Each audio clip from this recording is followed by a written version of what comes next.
Assalamualaikum warahmatullahi wabarakatuh. Perkenalkan, nama saya Muhammad Khatami Al-Saidi dengan NIM 2133846. Akan menyajikan tugas laporan mini project perpindahan kalor dan massa yang diberikan oleh Bapak dosen saya, yaitu Bapak Raymond Lepisa. Untuk Bapak dan teman-teman, saya akan menyajikan laporan tersebut dengan laporan tersebut dengan judul perpindahan panas pada kulkas.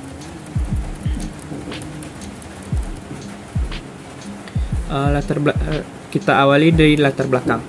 Indonesia berada di daerah tropis dengan suhu dan kelembapan yang cukup tinggi. Berbagai aktivitas dilakukan di luar rumah dan dianjurkan orang meminum banyak cairan untuk menghindari hal-hal yang tidak diinginkan, contohnya dehidrasi. Untuk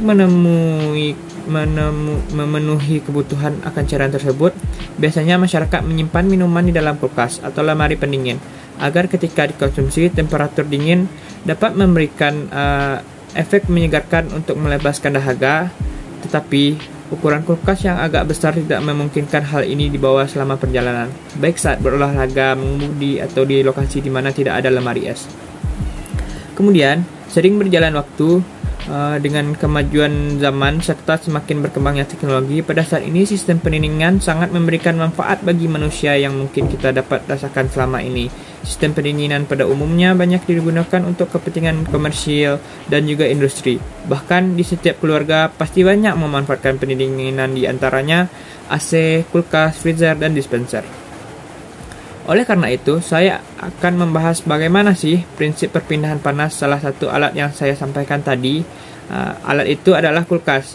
Mana tahu dengan saya membahas tentang perpindahan panas pada kulkas ini dapat membuka wawasan saya tentang kulkas tersebut, dan saya berharap kedepannya saya dapat berinovasi dalam teknologi yang dapat memindahkan energi panas tersebut supaya lebih efisien dan lebih ramah lingkungan.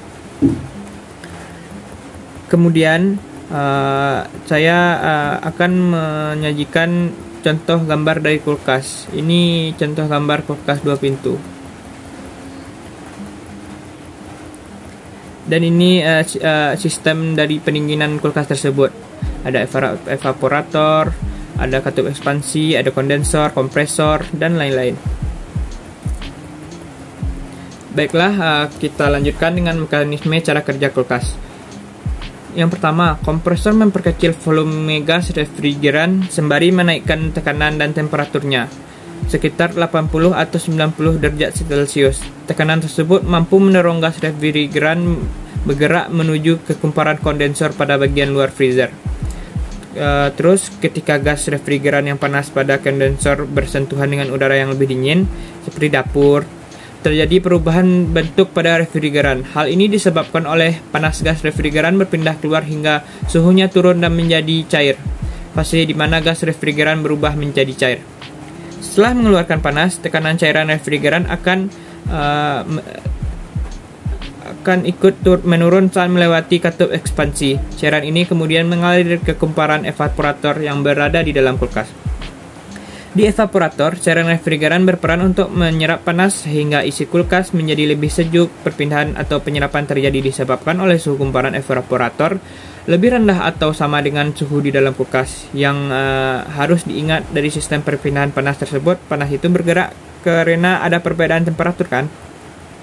Kemudian, setelah menyerap panas, suhu cairan refrigeran naik sehingga berubah fase dari cair menjadi gas. Gas ini mengulangi prosesnya dari awal dengan mengalir menuju kompresor seperti pada proses pertama. Kemudian kita akan membahas lebih lanjut tentang komponen-komponen bagian kulkas yang saya sebutkan tadi. Yang pertama, katup ekspansi. Bentuknya seperti gambar yang saya tunjukkan ini. Bagian ini mengatur aluran cairan refrigeran dalam sistem sebelum masuk ke evaporator. Meski ukurannya sangat kecil, katup ekspansi sensitif dengan perubahan temperatur pada refrigeran. Katup ekspansi dapat menurunkan tekanan dan suhu refrigeran hingga ke 20 derajat Celcius dan 0,6 bar. Kemudian untuk yang kedua yang akan kita bahas adalah kompresor. Seperti ini gambarnya. Kompresor terdiri dari motor penggerak yang mampu menghisap refrigeran dari evaporator dan mengkompresnya. Hasil dari proses ini berupa refrigeran dengan suhu dan tekanan yang sangat tinggi. Bisa dikatakan kalau kompresor seperti hati dari sistem pendingin kulkas karena berperan penting dalam memompa dan mensirkulasi refrigeran ke seluruh komponen. Kompresor biasanya dilakukan pada bagian belakang kulkas. Suara yang biasa kita dengar bisa saja berasal dari kompresor yang sedang beroperasi. Di samping itu, komponen yakni termostat mampu mengatur temperatur dalam kulkas dalam mengaktifkan dan mematikan kompresor. Yang ketiga, alatnya adalah evaporator. Ini bagian yang membuat isi kulkas menjadi dingin dan sejuk. Terdiri dari tabung berdiri fin tubes yang terbuat dari besi, berfungsi untuk memaksimalkan perpindahan panas yang terjadi. Perpindahan panas dalam kasus ini merujuk kepada banyaknya panas yang mampu diserap oleh refrigeran melalui evaporator. Semakin banyak, semakin efisien. Alat yang keempat adalah kondensor. Kondensor juga memiliki tabung dengan sisi contextual inch yang terletak pada bagian belakang kulkas. Komponen ini berperan dalam membuang panas yang terkandung dalam refrigeran ke udara sekitar. Kemudian yang kelima, refrigeran. Seperti ini gambar refrigeran tersebut. Fluida khusus yang disebut refrigeran ini digunakan dalam sistem pendinginan seperti kulkas, air conditioner, chiller, dan sebagaimananya. Karena itu, fluida ini seringkali disebut sebagai pendingin karena tugasnya untuk membawa panas dari dalam kulkas. Fluida ini mengalir ke semua komponen, membentuk sirkulasi dan berubah fase dari cair ke gas dan sebaliknya. Ini adalah rumus persamaan perpindahan panas pada kulkas tersebut. Delta U sama dengan 0 sama dengan Q sama dengan V. Keterangannya, delta U perubahan udara, Q kalor masuk, W kalor keluar. Catatan, Q sama dengan W. Artinya, kalor yang masuk ke sistem sama dengan kalor yang keluar dari sistem. Rumus pendinginannya, Wx sama dengan Qc dikurang Qh. Keterangannya adalah Wx usaha yang dilakukan kepada sistem, Qc kalor yang masuk atau diserap, Qh kalor yang keluar atau dilepaskan.